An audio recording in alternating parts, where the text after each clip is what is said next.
आप सबको जय मसीह की। आज का वचन है करुणामय कार्य। रूत की पुस्तक उसका अध्याय 2 वचन 5 से 12। तब बोअज ने अपने उस सेवक से जो लवने वालों के ऊपर ठहराया गया था पूछा, वह किसकी कन्या है? जो सेवक लवने वाले के ऊपर ठहराया गया था उसने उत्तर दिया, वह मोआबिन कन्या है जो नओमी के संग मोआब देश से लौट आई है। उसने कहा था, मुझे लवने वालों के पीछे पीछे फूलों के बीच बीनने और बाले बटोरने थे, तो वह आई और भोर से अब तक यही है, केवल थोड़ी देर तक घर में रही थी। तब बोअज ने रूत से कहा, हे मेरी बेटी, क्या तू सुनती है? किसी दूसरे के खेत में बीनने को न जाना, मेरी ही दासियों के संग यही रहना। जिस खेत को वे लवती हो उसी पर तेरा ध्यान बंधा रहे और उन्हीं के पीछे पीछे चला करना। क्या मैंने जवानों को आज्ञा नहीं दी कि वे तुझे तंग न करें? और जब जब तुझे प्यास लगे तब तब तू बर्तनों के पास जाकर पानी पीना जिसे जवान लोग भरते हैं। तब वह भूमि पर झुककर मुंह के बल गिरी और उससे कहने लगी, क्या कारण है कि तूने मुझ परदेशन पर अनुग्रह की दृष्टि करके मेरी सुधि ली है?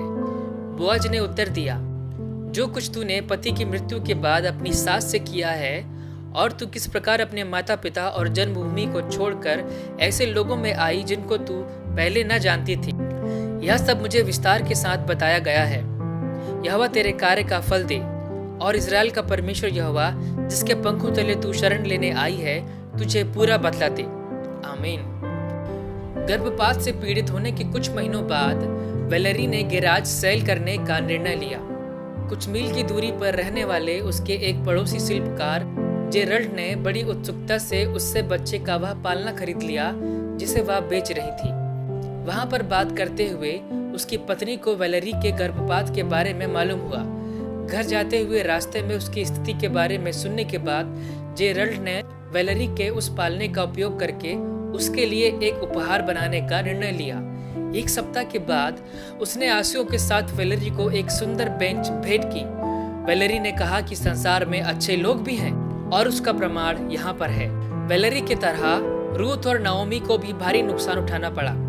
नओमी के पति और 2 पुत्रों की मृत्यु हो गई थी और अब उसके तथा उसकी दुखी बहू रूत के कोई वारिस न थे और न ही कोई उनका भरण पोषण करने वाला था। यहीं पर बोअज का आना हुआ। जब रूत बचे हुए अनाज को चुनने के लिए एक खेत में गई तो खेत के मालिक बोअज ने उसके बारे में पूछा। जब उसे पता चला कि वह कौन है तो वह उसके प्रति दयालु हुआ। रूत ने चकित होकर पूछा, क्या कारण है कि तूने मुझ परदेशिन पर अनुग्रह की दृष्टि करके मेरी सुधि ली है? बोअज ने उत्तर दिया कि जो कुछ तूने पति की मृत्यु के बाद अपनी सास से किया है यह सब मुझे विस्तार के साथ बताया गया है। बाद में बोअज ने रूत से विवाह किया और नओमी की देखभाल की। उनके विवाह से दाऊद और यीशु के एक पूर्वज का जन्म हुआ।